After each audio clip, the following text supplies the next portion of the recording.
a cute pet over there. It's got lots of Which one do you like? You're supposed to say both of them.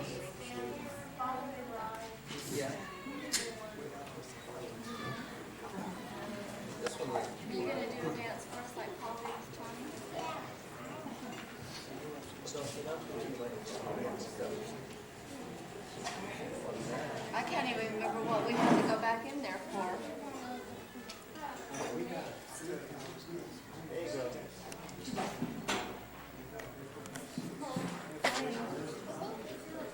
On weekends to see the family and check on my little brother. When I married Howard, it seemed Howard enjoyed a lot taking RD with on occasions. Before RD turned 3 years old, Don came into the family. As Don and RD grew up, they became the best of friends. Many times when the folks came to Ephraim, they would invite Don to go home with them for a few days. Then Dad didn't have to sit on the floor and play marbles. Don and RD stayed real close to each other and did a lot of things together. They cooked macaroni together and were involved in a good many things like hunting and fishing, etc.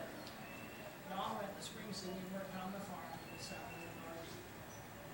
I was always proud of RD. He took after Dad raising him in camp. He could take most anything apart, fix it, and make it work again.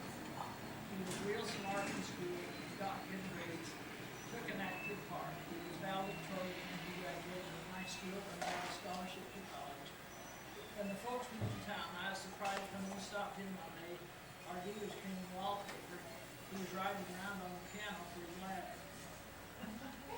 After RD graduated from college and went into debt for it, we were proud of him. We were proud of him and all the progress he made. It was something we all look forward to. When he can come home for good. I sure did appreciate his phone calls from Sunday in the past couple of years while I was having my trouble. We want you to know we sure do look forward to him coming home for good.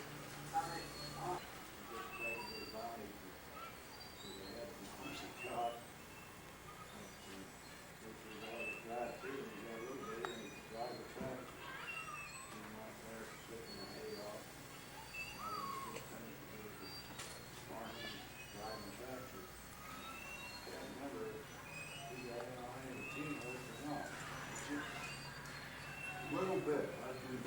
You kind of laughed around that. Horses and I didn't get long, didn't see eye to eye very long. Yeah, I remember.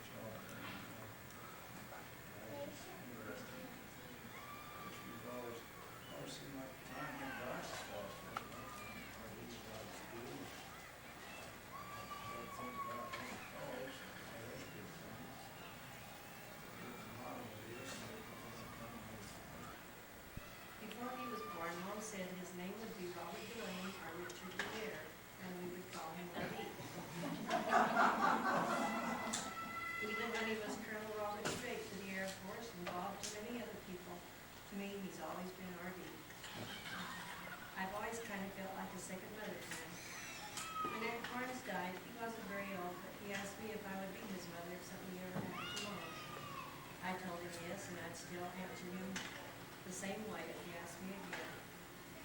The morning RD was born, Dr. Manson arrived a short time before he was needed. So he took a cat nap on the old steel couch in the kitchen. Also, he was laying on one of my garters.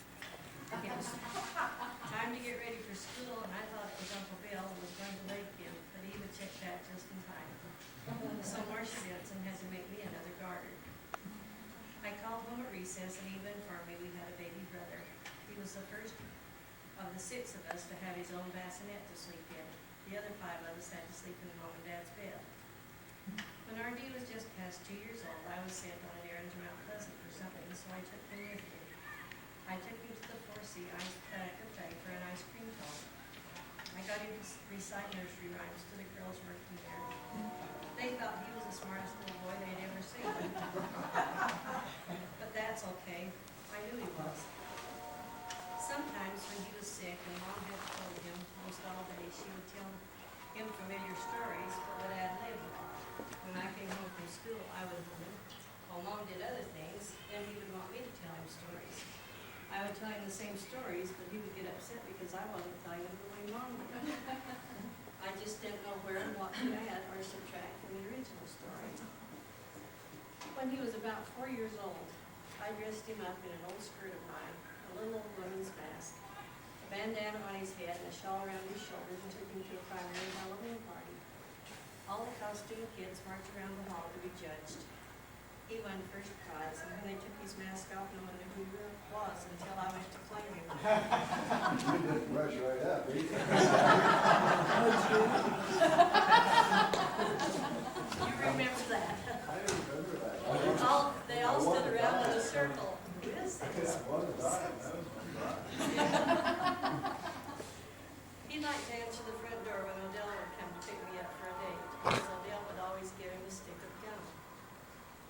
On Odell's birthday, I told him to say happy birthday when he went to the door. So he said, happy birthday, they told me to say that. Then there was the time I cooked dinner for Odell and Kay Larson at Losburn. Odell didn't want his fruit cup, so he asked Artie if he wanted it. Artie said, I'll eat it if you won't marry Bernice.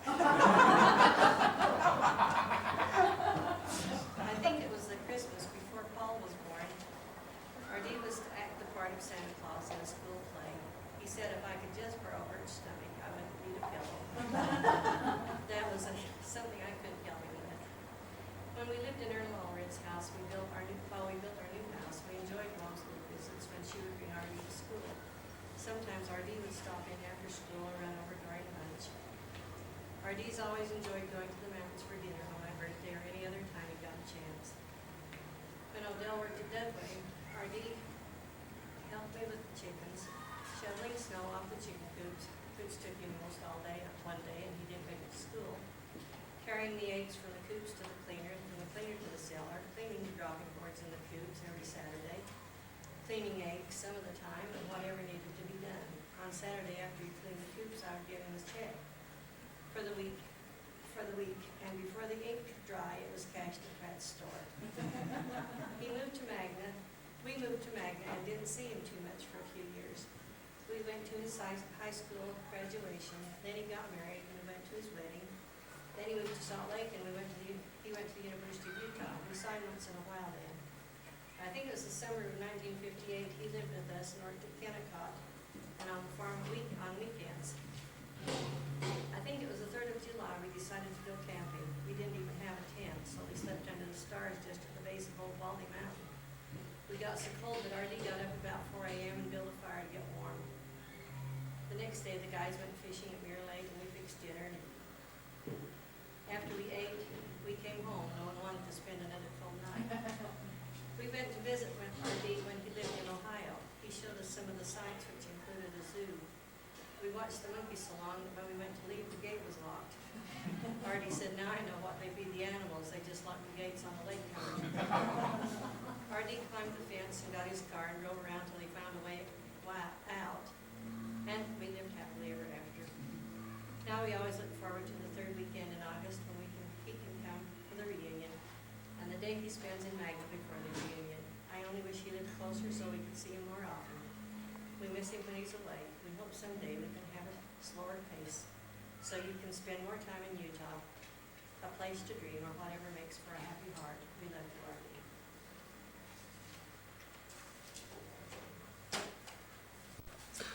Jesus, I thought this was going to be quite a speech. Yeah, I imagine. See, we've got lambs on. I don't know why you can spend a lifetime of a great experience together, yet when you start to write them down, it's hard to recall the details of those great times.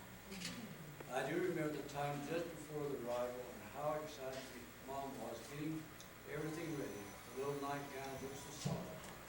Then the big day to get the bedroom ready. Getting the stove in and the chimney clean, which turned into be a bigger job than the plan. How that covered with soot and passion. Then the big day. It was, I believe, the first day back to school after Christmas vacation. Dr. Madsen would sleep on the couch. We went to school, and as I remember, it was about noon. They called school to let us know that we had a new brother. I remember when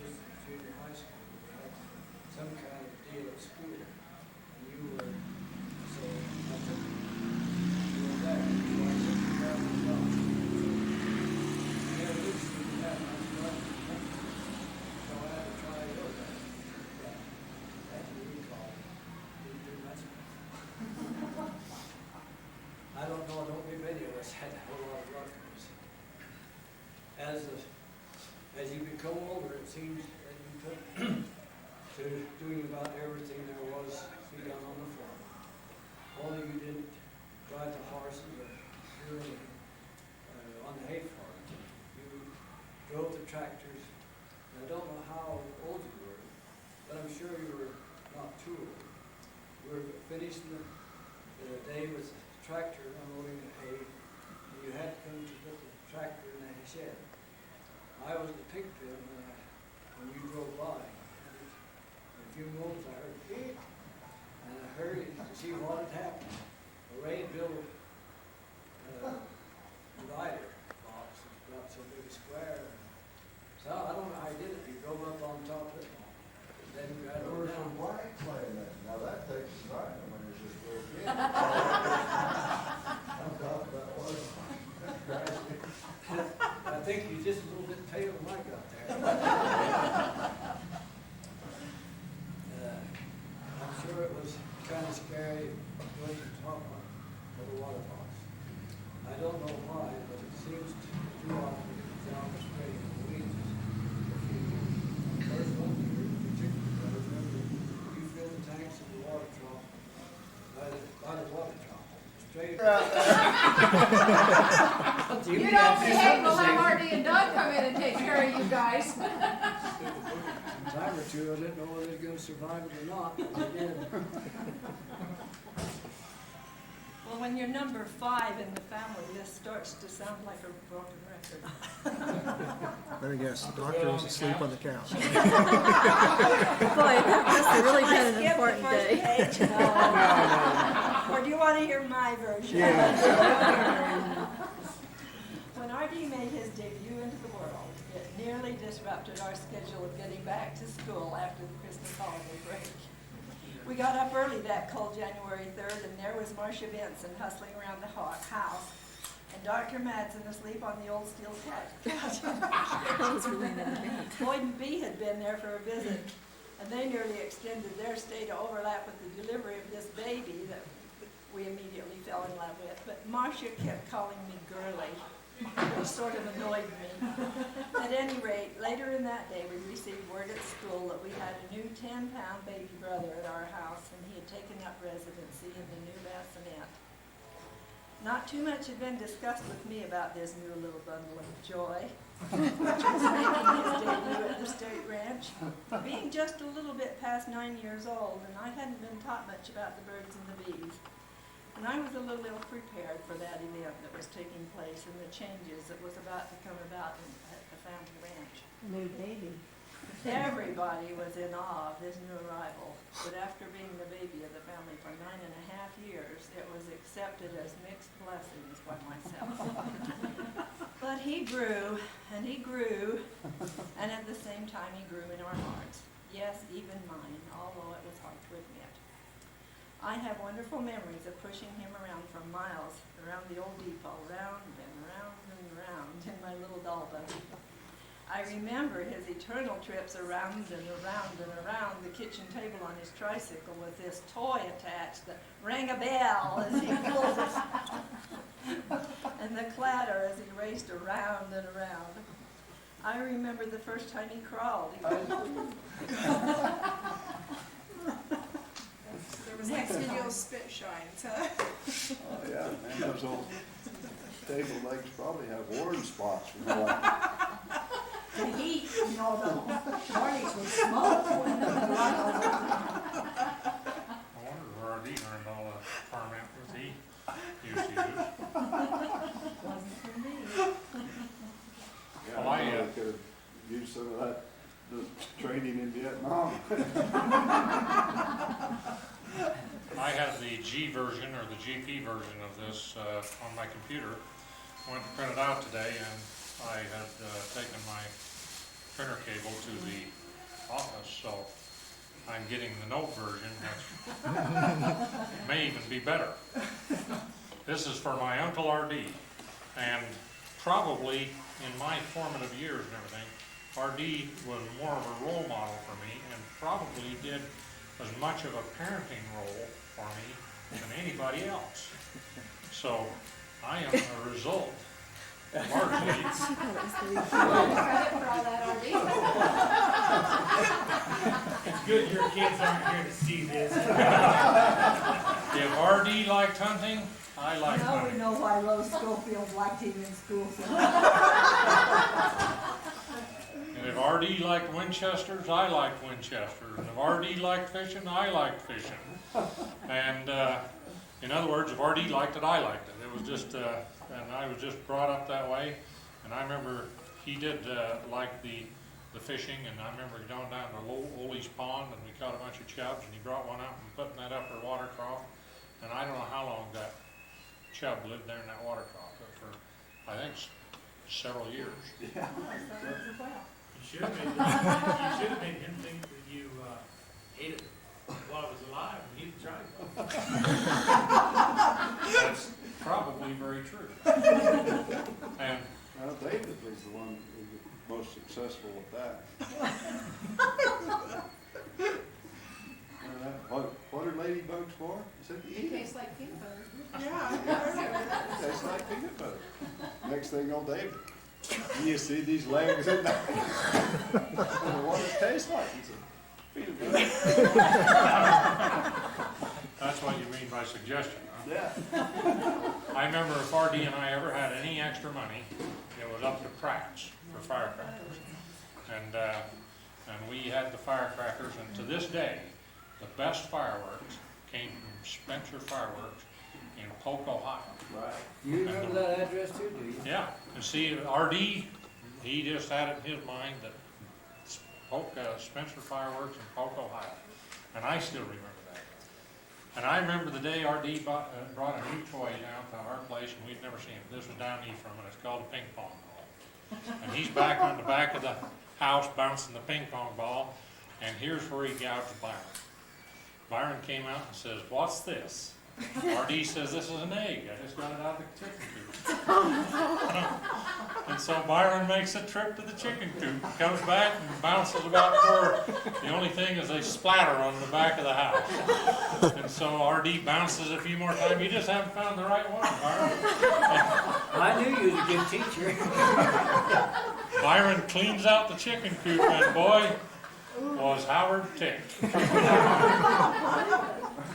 Wasn't too smart trying them out on the side of the house right there. Now you say that.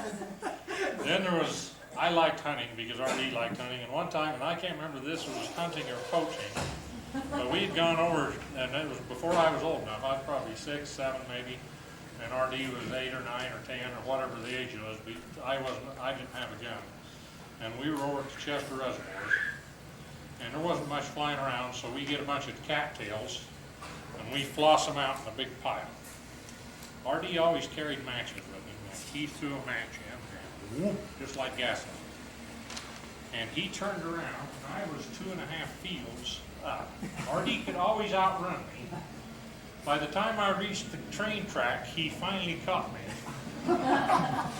And we beelined home, and when we got back to the farm, I mean, it was really billowing smoke over there in the reservoir, but the ashes were falling there in the barnyard, or in the farm, there in the driveway of the farm, when we got back there.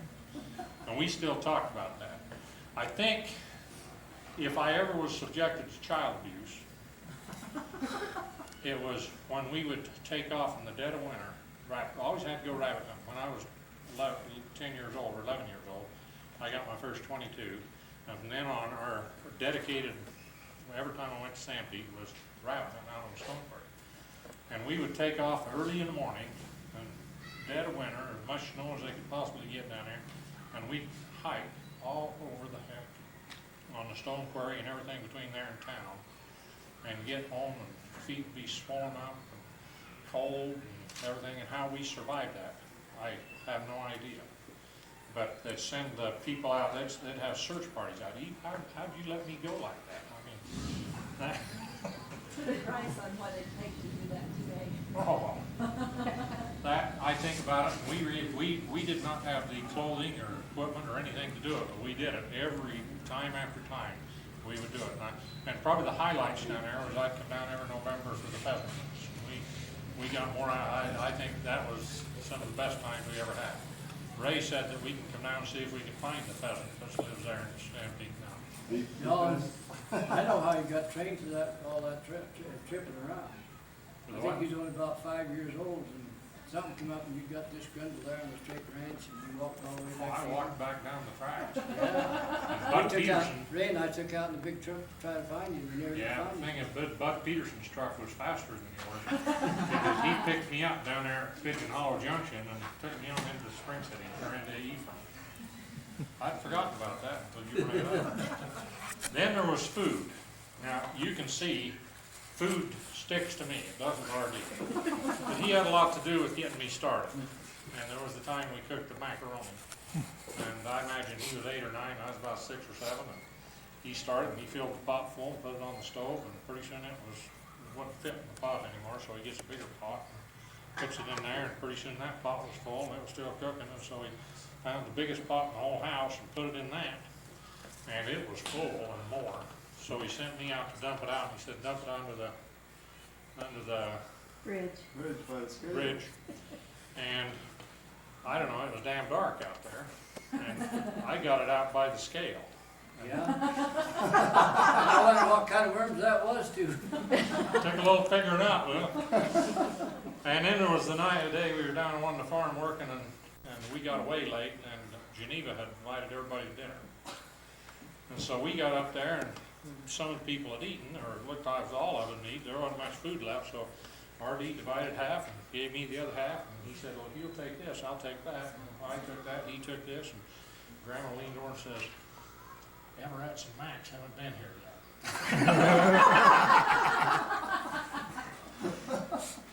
And then there was, when it comes to food, we had the best meals you could ever imagine in the lane west of the vine. When the pea viner was there at the cemetery, Grandma Strate would bring down everything in the cooker and set it out. And Grandpa would eat, and then I'd eat, and then RD would eat, or I'd eat and RD, and then Grandpa. And we'd eat and chefs, and we just had some great food there. Then there was the year Kent mentioned, where RD and I kind of took a challenge to put in most of the hay. And both, he'd probably last a day, about 2 hours of that would kill me. And we would tie the steering wheel on the tractor down and about a piece of twine and get it going up the field. And he'd jump on and stack what we had on there and jump off and throw what was on that side, and I'm throwing what's on this side and getting it out in front of the tractor, and then I'd jump up and stack, and we did the hay crop on the dead run that year. And we had to be in pretty good condition. Pea miner, I remember the 2236 was what they used to power the pea miner. And RD had a knack of, it retarded the spark and advanced the timing, or vice versa. And I'm standing there where the peas are running off, grabbed Burton Nielsen's hat. RD had a thing with getting people's hats. And